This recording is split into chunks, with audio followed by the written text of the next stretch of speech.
बिस्मिल्लाहिर्रहमानिर्रहीम। अस्सलामुअलैकुम वरहमतुल्लाहि वबरकातुहू।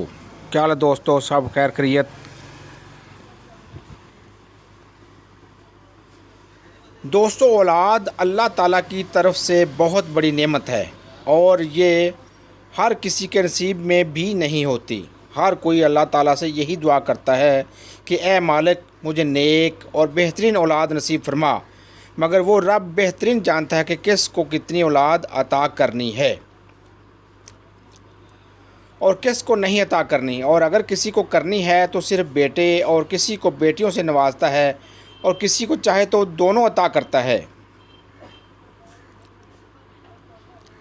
ये सब उस रब्बे करीम के फ़ैसले होते हैं और वो जो फ़ैसला करता है उसमें हिकमत और दानाई लाजमी होती है।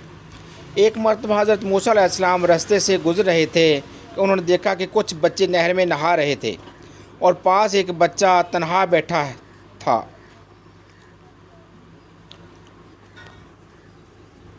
तो आप ने ये मंज़र देखा तो बहुत हैरान हुए और परेशान हुए। पास जाने पे मालूम हुआ कि वो अंधा था और ये सब मंज़र नहीं देख पाता था।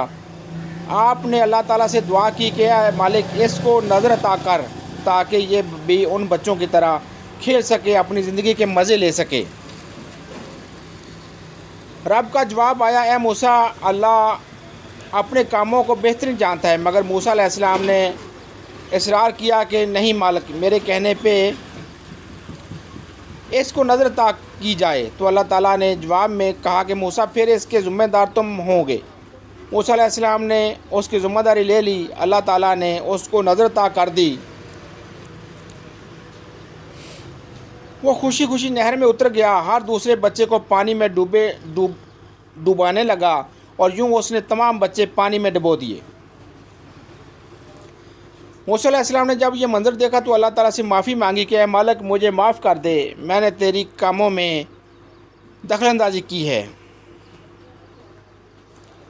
अल्लाह ताला ने फरमाया कि मूसा, हम दुनिया में आखिरत में भी जो काम करते हैं उसमें हिकमत होती है। इसलिए अल्लाह ताला से हमेशा अच्छे की उम्मीद रखनी चाहिए कि अगर वो किसी को कुछ अता नहीं करता तो ये उसकी हिकमत है।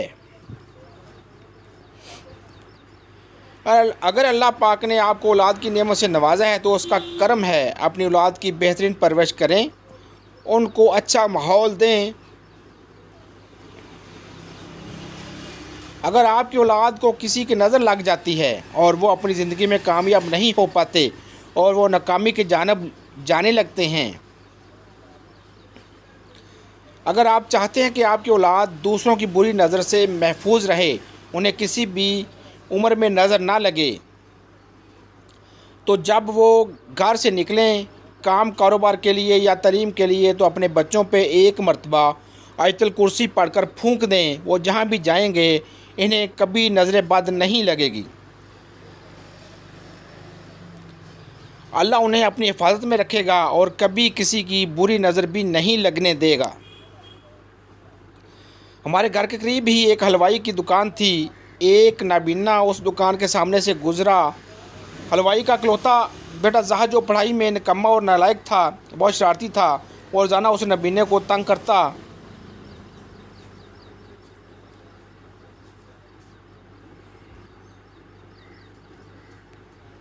और उस पर तरह तरह की आवाज़ें कसता। राना बेटा जहाज के ताने के बावजूद खामोशी से वहाँ से गुजर जाता। मैंने जहाज को ऐसी हरकतें करने से मना किया कि उसने कहा कि मुअज़्ज़म, मुझे इस नबीना को कोस्ताना बहुत मज़ा आता है। उसके वालिदैन भी उसे बहुत समझाते मगर उस पर कोई असर ना होता।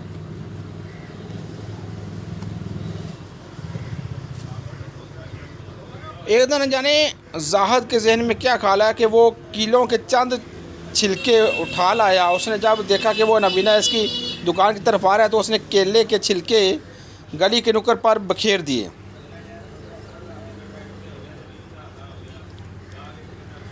वो नबीना वहाँ से गुजरने लगा तो केले के छिलकों पर उसका पाँव फिसला और वो गिर पड़ा।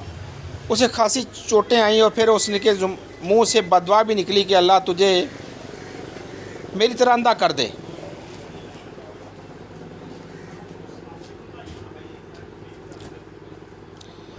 जहाद के वालिद को पता चला कि उन्होंने जहाद की खूब पिटाई की, मगर उस पर ज़रा भी असर ना हुआ। कुछ अरसे बाद जहाद के वालिद का इंतकाल हो गया। अब जहाद अपने वालिद की जगह दुकान पर बैठने लगा। नबीना कहीं चला गया था या उसने ये रास्ता छोड़ दिया था।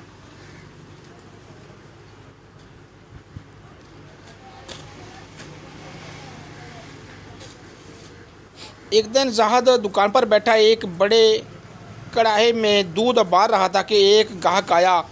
उसने जहाद से 2 किलो बर्फ़ी मांगी। जहाद ने 2 किलो बर्फ़ी तोलकर डब्बे में डाल दी। वो डब्बा उस गाहक को देने लगा तो अचानक डब्बा उसके हाथ से छूटकर खोलते हुए दूध में जा गिरा।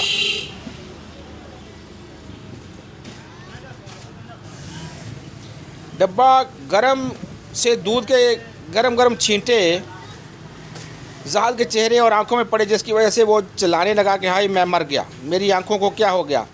लोग फ़ौरन उसे अस्पताल ले गए। वहाँ उसका इलाज ठीक तरह से ना हो सका। उसकी वजह से उसकी दोनों आंखें ज़ाया हो गईं। इसके अलावा उसके चेहरे पर जलने की वजह से खासे धब्बे भी पड़ गए थे।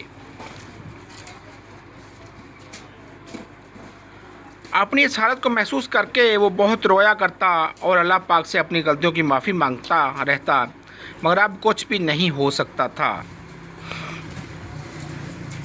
अब जहाद उस नाबीना की तरह लाठी लेकर चलता है और उस नाबीना को तलाश करता है कि वो उसे माफ़ कर दे। इसे जो भी आदमी रास्ते में मिलता है तो उसे ये नसीहत करता है कि कभी किसी नाबीना को तंग ना करना और ना किसी का दिल दुखाना।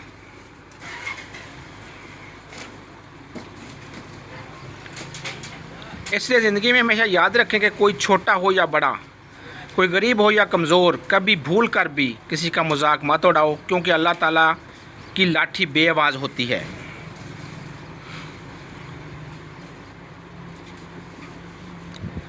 और जब वो इंसान को उसकी बुराई का बदला पलट कर देता है तो उसके लिए ज़मीन और आसमान में कोई जगह तक नहीं रहती और भरे ज़माने में रिस्वा हो चुका होता है।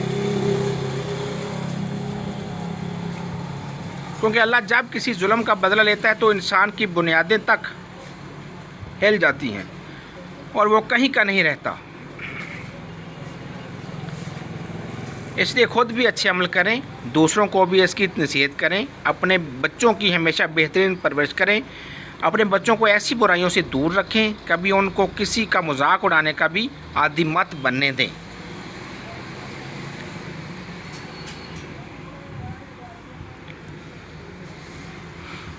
आपकी औलाद हमेशा हर मोड़ पर कामयाब रहेगी और कोई उसको रुसवा भी नहीं कर सकेगा, क्योंकि अगर हम किसी का बुरा नहीं चाहते तो अल्लाह भी हमारा बुरा नहीं होने देता। हमेशा अल्लाह ताला से हदायत मांगो, दूसरों के काम आओ, कि यही ज़िंदगी की असल खुशियाँ हैं। दोस्तों वीडियो अच्छी लगे तो लाइक करें, कमेंट्स में अपनी राय का इज़हार करें और सब्सक्राइब भी कीजिएगा। तो हम याद रखिएगा। अल्लाह हाफ़िज़। अस्सलामु अलैकुम वरहमतुल्लाहि वबरकातुहू।